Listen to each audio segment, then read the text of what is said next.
Shalom Bapak Ibu semua. Mari sebelum kita mulai ibadah KPA pada hari ini kita berdoa terlebih dahulu. Terima kasih Tuhan Yesus, hari ini kami bersyukur kami bisa kembali memiliki waktu untuk mendengarkan firman Tuhan. Biar Engkau memberkati telinga hati dan pikiran kami agar kami bisa menerima firman Tuhan. Dan biarlah firman Tuhan ini menjadi satu pembaharuan dalam hidup kami, pikiran kami, hati kami.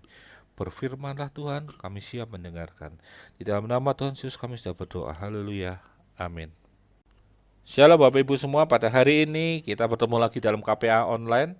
Dan hari ini kita akan membahas satu tema, yaitu tentang manusia dan Tuhan, yaitu tentang pernyataan sifat Allah yang dinyatakan oleh Allah. Dan hari ini pernyataan sifat Allah itu adalah Allah yang cemburu. Nah, hari ini kita akan bicara dalam Keluaran 20 ayat 1 sampai yang kelima. Firman Tuhan demikian. Lalu Allah mengucapkan segala firman ini, Akulah Tuhan Allahmu yang membawa engkau keluar dari tanah Mesir, dari tempat perbudakan. Jangan ada padamu Allah lain di hadapanku. Jangan membuat bagimu patung yang menyerupai apapun yang ada di langit di atas, atau yang ada di bumi di bawah, atau yang ada di dalam air di bawah bumi. Jangan sujud menyembah kepadanya atau beribadah kepadanya, sebab Aku, Tuhan Allahmu adalah Allah yang cemburu, yang membalaskan kesalahan bapa kepada anak-anaknya, kepada keturunan yang ketiga dan keempat dari orang-orang yang membenci Aku. Bapak Ibu semua, ada satu kalimat yang menarik di ayat yang kelima dalam Keluaran 20 yang kita baca tadi. Dikatakan, sebab Aku, Tuhan Allahmu adalah Allah yang cemburu. Nah, kata cemburu ini seringkali berkonotasi negatif. Cemburu bisa saja bicara tentang bagaimana rasa tidak nyaman, rasa banyak hal ya tentang suami dan istri, dari istri ke suaminya, suami ke istri, ketika melihat pasangannya juga mungkin dalam masa pacaran, atau lagi lihat TTM-nya ya, yang lagi ditarget sama dia dekat dengan pasangan yang lawan jenisnya, lalu ada muncul rasa cemburu. Nah, rasa cemburu ini uniknya merupakan salah satu penyataan sifat Allah yang dinyatakan oleh Allah, yaitu sifat Allah adalah Allah itu cemburu. Nah, berbedanya kecemburuan Allah dengan kecemburuan manusia pasti ada. Jika cemburu dalam kehidupan manusia bicara tentang rasa tidak suka melihat orang lain mendapatkan sesuatu atau melakukan sesuatu. Yang seperti saya tadi bilang, ketika pasangannya melihat pasangannya itu dekat dengan lawan jenisnya, dia ada rasa cemburu. Atau orang yang pacaran melihat pacarnya dekat dengan lawan jenisnya, dia akan memiliki rasa cemburu. Itu cemburu dalam kehidupan manusia. Cemburu dalam kehidupan manusia itu berbeda dengan cemburu dalam pemikiran Allah, dalam pernyataan sifat Allah. Cemburu dalam sikap pernyataan sifat Allah itu berarti adalah cara Allah untuk menunjukkan bahwa kita milik Allah dan berharga di mata Allah. Nah, ini pasti berbeda jelas jika kita bicara itu. Kenapa? Cemburu Allah dengan manusia berbeda? Karena Allah melihat bahwa manusia itu bukan sekedar ciptaannya seperti ciptaan yang lain. Bukan seperti ciptaan Allah sebagai pohon, ciptaan Allah sebagai binatang, tapi manusia dianggap ciptaan Allah yang berharga. Sehingga ketika berharga itu, Tuhan inginkan supaya ciptaannya itu berpegangnya dan hidup di dalam dia. Seperti firman Tuhan di KPA minggu yang lalu, bahwa Tuhan itu kita diciptakan di dalam Kristus Yesus untuk melakukan perbuatan yang baik, sehingga Tuhan inginkan kita untuk hidup di dalamnya. Karena itu ketika kita hidup di luar dari Allah, maka sering Tuhan katakan Tuhan itu cemburu. Kecemburuan Tuhan itu menunjukkan bahwa Tuhan itu marah ketika kita menduakan Tuhan dalam kehidupan kita. Banyak hal contoh dari Alkitab bagaimana Tuhan marah ketika Tuhan melihat manusia berpaling dari Allah. Dalam Keluaran 32 ayat 1 sampai 35, kita bisa membacanya Itu bangsa Israel itu membuat patung anak lembu emas ketika Musa naik ke Gunung Sinai. Dan ketika mereka melihat Musa tidak turun-turun dari Gunung Sinai, yang mereka pikirkan apa? Jangan-jangan Musa ini sudah pergi, sudah meninggal. Jangan-jangan Musa itu pergi meninggalkan mereka. Sehingga kemudian mereka menciptakan apa? Menciptakan anak lembu emas. Dan anak lembu emas yang mereka buat sendiri dan mereka dibuat di hadapan mereka sendiri. Bahkan bahan-bahannya itu adalah bahan-bahan yang mereka miliki, kemudian disembah oleh mereka. Dengan harapan bahwa patung anak lembu emas ini merupakan Tuhan yang akan membawa mereka keluar dan masuk ke dalam tanah Kanaan. Itu hal yang gila menurut nalar kita. Bagaimana bangsa yang melihat sendiri bagaimana patung itu dibuat. Bahan-bahannya juga dari mereka, masih mereka sembah juga. Dan Allah marah karena bangsa Israel mudah sekali berpaling dari Allah. Padahal tujuan mereka dikeluarkan dari Mesir itu sudah jelas, supaya mereka bisa beribadah kepada Tuhan Allahnya. Dan ketika mereka beribadah kepada Tuhan Allahnya, Tuhan memberikan mereka kebebasan sebagai sebuah bangsa sendiri. Allah mengenal sifat bangsa Israel yang jahat dan tegar tengkuk. Allah benci disangkal dan membenci orang yang tidak tahu terima kasih. Karena itu ketika Allah melihat bagaimana bangsa Israel berulang kali berpaling dari Allah, Allah selalu memberikan hukuman yang setimpal atas dosa-dosa mereka. Tapi di satu pihak, ketika bangsa Israel berpaling dari Allah dan kemudian bertobat, Tuhan selalu menolong dan mengampuni bangsa Israel. Bahkan kemudian di akhirnya, Tuhan memberikan anaknya yang tunggal sebagai ganti dosa dan pengorbanan Yesus untuk menebus dosa-dosa bangsa Israel bagi kita semua umat manusia satu kali untuk selamanya. Allah itu cemburu. Itu merupakan sifat Allah yang menunjukkan bahwa Allah itu penuh dengan kasih. Allah itu mengasihi kita. Dan kita adalah milik Allah yang berharga di mata Allah. Karena itu Allah cemburu. Allah tidak membiarkan kita terhilang dan hidup di dalam dosa. Allah inginkan kita itu ada dalam Tuhan. Ada dalam setiap perbuatan-perbuatan baik yang Tuhan sudah rencanakan. Allah tidak ingin kita hilang dalam rencananya sendiri. Tapi Tuhan inginkan kita masuk dalam rencana Allah. Masuk dan menggenapi rancangan Allah. Sifat cemburu Allah merupakan jaminan bahwa Allah mengasihi kita. Efesus 2:10 yang kita baca kemarin berkatakan bahwa kita itu buatan Allah, diciptakan dalam Kristus Yesus. Kita itu milik Allah, diciptakan untuk melakukan perbuatan baik. Sehingga ketika kita dihadapkan dengan hal tersebut, jangan ada Allah lain dalam kehidupan kita. Jangan mau menjauh dan berpaling dari Allah. Kenapa? Karena kita dibentuk, direncanakan, dirancang dari awal untuk melakukan pekerjaan yang sudah Tuhan siapkan. Kita semua punya panggilan. Kita dibangun, itu kita punya satu tujuan. Kita ditaruh di dalam dunia bukan untuk mikir mati nanti. Bukan mikir nanti kelak bagaimana di surga nanti.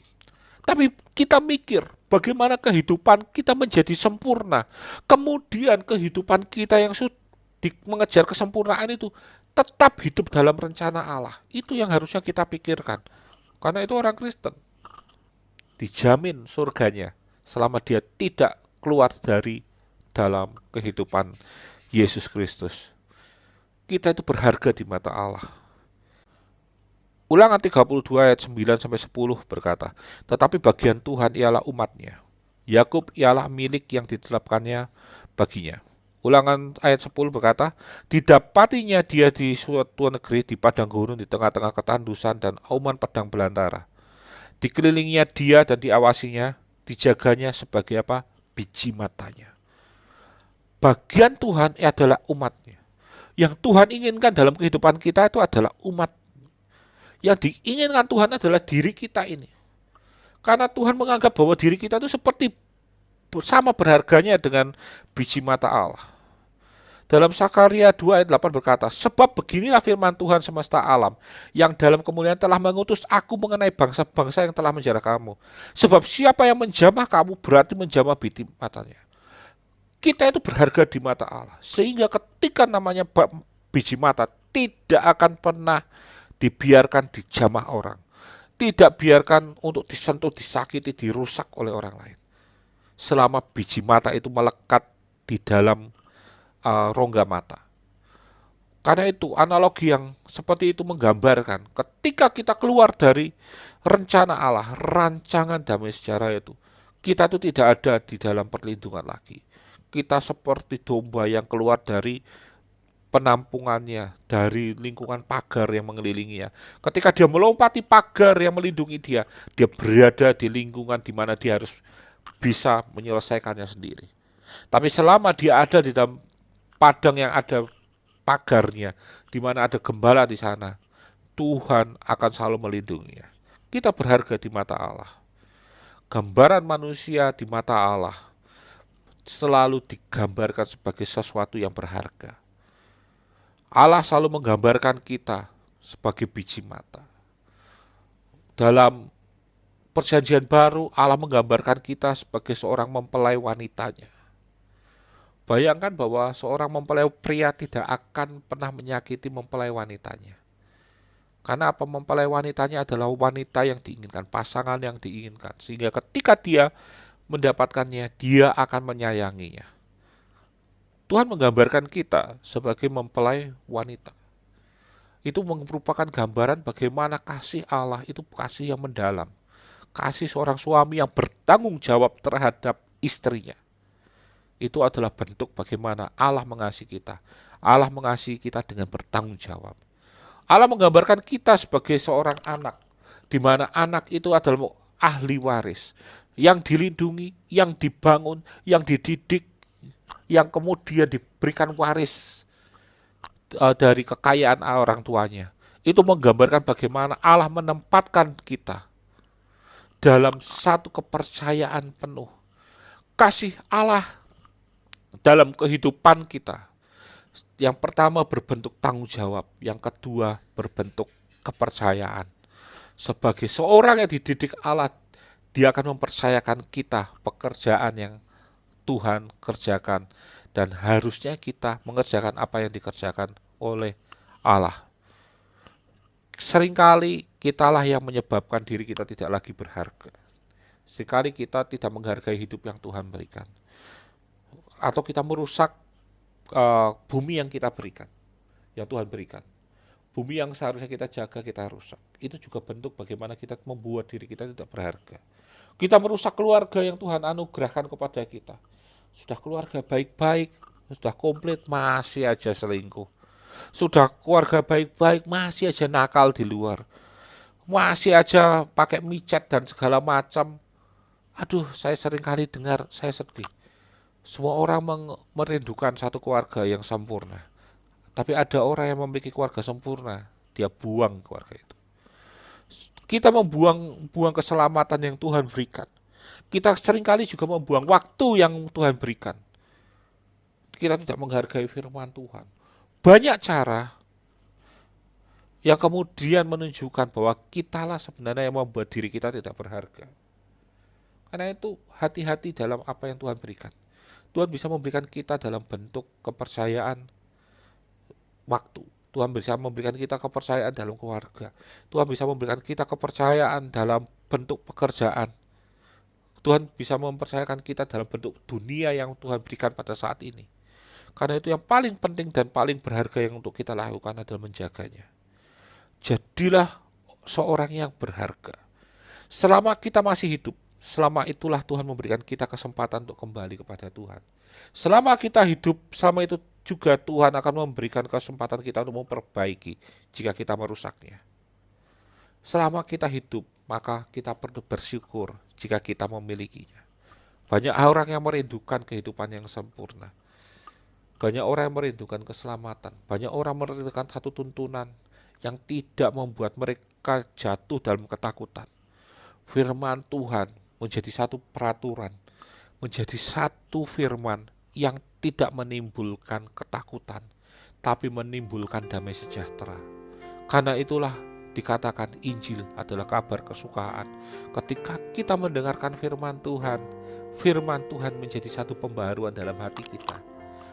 Pembaruan yang membawa kita pada satu kehidupan yang lebih baik ketika kita menjalankannya. Jadilah seorang yang berharga, karena itulah panggilan kita, melakukan pekerjaan yang baik. Amin. Tuhan memberkati. Kita sudah mendengarkan firman Tuhan. Mari Bapak Ibu semua kita berdoa. Terima kasih Tuhan, hari ini Engkau mengingatkan kami dalam firman Tuhan, agar kami tahu bahwa hidup kami berharga bagi Engkau. Karena itu Tuhan Yesus, biarlah kami bisa menggunakan kehidupan kami ini menjadi kehidupan yang memberkati, baik untuk kami, keluarga kami, lingkungan kami, bahkan seluruh dunia. Engkau memberkati kami dengan hikmah bijaksanaan agar kami mampu untuk menjadi sesuatu yang berharga, sesuatu yang berguna, dan kami percaya Tuhan, kehidupan kami menjadi berkat bagi orang lain. Terima kasih Bapa. Hamba-Mu sudah selesai berbicara, biar benih firman Tuhan yang sudah ditaburkan ini mau bertumbuh, berbuah, dan berbuah tetap dalam kehidupan kami. Terlebih Tuhan, biarlah Engkau memberkati kami, setiap pekerjaan kami, setiap sekolah kami, setiap apa yang kami lakukan, biar Engkau membuatnya berhasil. Dan kami akan tutup ibadah KPA pada hari ini. Dalam nama Tuhan Yesus kami berdoa. Haleluya. Amin.